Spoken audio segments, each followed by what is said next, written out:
Hey viewers, welcome back to my YouTube channel. आपका मेरे YouTube channel पे एक बार फिर से स्वागत है। कल हमने 10th के बोर्ड के लिए डिस्कस किया था समांतर माध्य का क्वेश्चन। 3 समांतर माध्य की जो विधियां थी हमने एक ही क्वेश्चन में उसको डिस्कस कर लिया था। आज इसी सांख्यिकी चैप्टर में हम दूसरा टॉपिक जो हमारा आता है माध्यिका का, तो हम माध्यिका को डिस्कस करेंगे। माध्यिका को ज्ञात करने की एक ही विधि आपके सिलेबस में है और उस विधि को हम बहुत ही अच्छे से एक्सप्लेन करेंगे और इतना अच्छा आपको समझा देंगे कि आपको जो है एग्ज़ाम में माध्यिका से रिलेटेड कोई भी क्वेश्चन आता है तो आप उसे मिस नहीं करेंगे। चलिए फटाफट लिख लेते हैं माध्यिका का क्वेश्चन, उसे हम डिस्कस करते हैं। चलिए, जैसा कि आप बोर्ड पर देख पा रहे हैं, हमने एक क्वेश्चन लिया है माध्यिका का। तो इस तरह से हमें आंकड़े दिए हुए हैं, प्राप्तांक दिया है और उसकी संख्या दी है। संख्या का मतलब है ये हमें बारंबारता दी है, यानी कि फ्रिक्वेंसी दी है। ठीक है, ये फ्रिक्वेंसी दी है। इसका मतलब है कि 0 से 10 अंक प्राप्त करने वाले लगभग 2 लोग हैं, 10 से 20 अंक प्राप्त करने वाले 10 लोग हैं, 20 से 30 अंक प्राप्त करने वाले 12 लोग हैं और इसी फॉर्मेट में ये क्वेश्चन हमारा डिजाइन किया गया है। अब इसकी माध्यिका हमें ज्ञात करनी है। देखिए, माध्यिका ज्ञात करने के लिए आपको संचयी बारंबारता का निर्माण करना पड़ता है, इसे हम बोलते हैं क्यूमुलेटिव फ्रिक्वेंसी। तो इस संचयी बारंबारता को यानी कि CF को हम यहाँ पे निकाल लेते हैं। संचयी बारंबारता,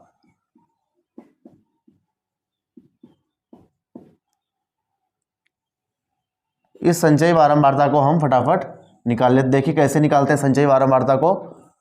तो संचयी बारंबारता को बनाने के लिए ये जो हमारी फ्रिक्वेंसी में जो पहला नंबर दिया है उसे हम ऐसे ही लिख लेते हैं जैसा लिखा है और 1 बाय 1 करके इसको हम जोड़ते चलते हैं। 2 में 10 मिलाइए तो 12 होगा, 12 में 12 मिलाइए 24 हो जाएगा, 24 में 15 मिलाइए तो हो जाएगा 39, 39 में 13 मिलाइए तो हो जाएगा ये आपका 52 और 52 में 8 मिलाइए तो हो जाएगा 60 और 60 में आप 4 मिलाएंगे तो हो जाएगा आपका ये 64। तो इस तरह से हमारा जो माध्यिका का हमने संचयी बारंबारता का निर्माण कर लिया है वो हो जाएगा हमारा 64। अब ये लास्ट में संचयी बारंबारता में जो लास्ट का पद आता है संचयी बारंबारता में उसे हम बोलते हैं n। n का मतलब हो गया कि ये आंकड़ों की संख्या है। आंकड़ों की संख्या हो गई आपकी 64। आंकड़ों की संख्या आपकी हो गई है 64। अब इसमें जो माध्यिका निकालने का जो फार्मूला होता है उसे हम लिख लेते हैं। माध्यिका निकालने का जो आपका फार्मूला है वो आपका दिया है, माध्यिका बराबर n/2 minus CF upon F into में H, सॉरी यहाँ पे L होता है। माध्यिका बराबर L plus n/2 minus CF upon F into H। अब देखिए स्क्रीन पे आपकी लिखा कुछ आ रहा है का फार्मूला और इस फार्मूले को हम डिस्कस करते हैं। इनमें कौन कौन सी चीज़ें क्या क्या हैं। जो आपका इसमें L है वो माध्यक वर्ग की निम्न सीमा है। जो आपका L है वो आपका है माध्यक वर्ग की निम्न सीमा। अब इसमें हम माध्यक वर्ग चुनेंगे कि माध्यक वर्ग आपका कौन सा आएगा, उसकी जो निम्न सीमा हो जाएगी वो आपका L हो जाएगा और n आपका हो जाएगा प्रेक्षणों की संख्या।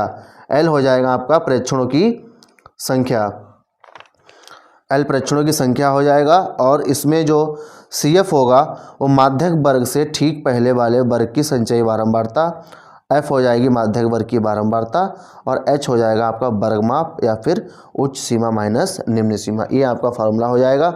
तो फटाफट से हम देख लेते हैं कि n कितना है हमारा, 64 है। n हमारा 64 है और यहाँ पे जब हम n/2 निकालेंगे तो n/2 आ जाएगा हमारा 64/2 यानी कि 32। अब हम देखते हैं ये 32 जो है हमारा संचयी बारंबारता के किस वर्ग अंतराल में यानी कि किस प्राप्तांक के किस वर्ग अंतराल में पड़ेगा। अब देखिए संचयी बारंबारता हमें 32 देखनी है तो 32 कहीं ना कहीं हमें 24 और 39 के बीच में मिलेगा, 24 और 39 के बीच में। तो कहने का मतलब हो गया 39 के सामने जो जस्ट बारंबारता है वही बारंबारता हमारी कहलाएगी। अब L की जगह आपको लेना है इसकी निम्न सीमा। तो L बराबर हो जाएगा आपका जो बारंबारता की निम्न सीमा है 30। देखिए सबसे पहले आपने क्या किया, संचयी बारंबारता बनाई। संचयी बारंबारता का जो लास्ट टर्म है यानी कि 64 उसका आपने हाफ कर दिया, आया 32। अब इस 32 को आपको देखना है कि संचयी बारंबारता के किस वर्ग अंतराल में पड़ेगा। 32 आपका कहना है 24 और 39 के बीच में होगा। तो उन सबसे बड़ी संख्या लेनी है हमें 24 और 39 में, छोटी संख्या लेकर बड़ी वाली संख्या 39 की जो संचयी बारंबारता है इसके जस्ट सामने वाला जो वर्गंतराल है वो हमें ले लेना है। वर्गंतराल है 30 और 40 का। तो L होता है आपका वर्गंतराल की निम्न सीमा। तो जो 40 की निम्न सीमा 30 और 40 की निम्न सीमा होगी वो हमारा L हो जाएगा उसमें 30। अब n/2 का क्या मतलब है, अभी हमने आपको बताया जो प्रेक्षण है हमारे कुल प्रेक्षण है उनका हाफ, यानी n/2 का मान है 32 लिख लेते हैं। CF क्या होता है, CF जो हमने लिया है उसके जस्ट ऊपर वाले वर्ग अंतराल की संचयी बारंबारता, जस्ट ऊपर के वर्ग अंतराल क्या है 20 से 30 वाले संचयी बारंबारता कितनी है 24। और इसमें हो जाएगा आपका F हो जाएगा जो आपने वर्ग अंतराल लिया है उसकी फ्रिक्वेंसी कितनी है, जो आपने वर्ग अंतराल लिया उसकी फ्रिक्वेंसी आपकी है F बराबर 15 और ये आपका हो जाएगा CF।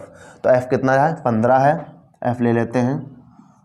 और H जो है आपका होगा वर्ग अंतराल कितने का गैप है, तो 10 का गैप है, तो 10 लिख लेंगे इसकी जगह पर। बस ये हमारे सभी पैरामीटर्स थे जो हमने नोट कर लिए हैं, फार्मूले में मान लगा लिया है, ऐसे हम सॉल्व कर लेते हैं, बस हमारा आंसर आ जाएगा। तो 30 प्लस 32 में से 24 जाएगा तो आपका ये बचेगा 8/15 गुणे 10। इसे सॉल्व कर लेते हैं, 5 से काटिए तो ये हो जाएगा 30 प्लस 8 दूनी 16/3, 30 3 90 और 16 106/3, 3 से काटिए 3 3 9, 1 बचेगा 3 5 15 और 3 3 9 3 3 9। तो ये जो माध्यिका हमारी आ जाएगी वो 35.33। ये हमारी माध्यिका इस तरह से निकल आएगी। बहुत ही सरल क्वेश्चन आता है आपका। तो इस तरह से हमने समांतर माध्य और माध्यिका के दोनों क्वेश्चंस को हमने डिस्कस किया है और आपको बहुत अच्छे से एक्सप्लेन किया है, फार्मूला भी हमने आपको दे दिया। कमेंट बॉक्स में आप अपनी प्रॉब्लम को बता सकते हैं कि हमें ये चीज़ समझ में नहीं आई, तो उसे हम दोबारा से आपको एक्सप्लेन कर देंगे। चलिए मिलते हैं नेक्स्ट वीडियो में। Thank you.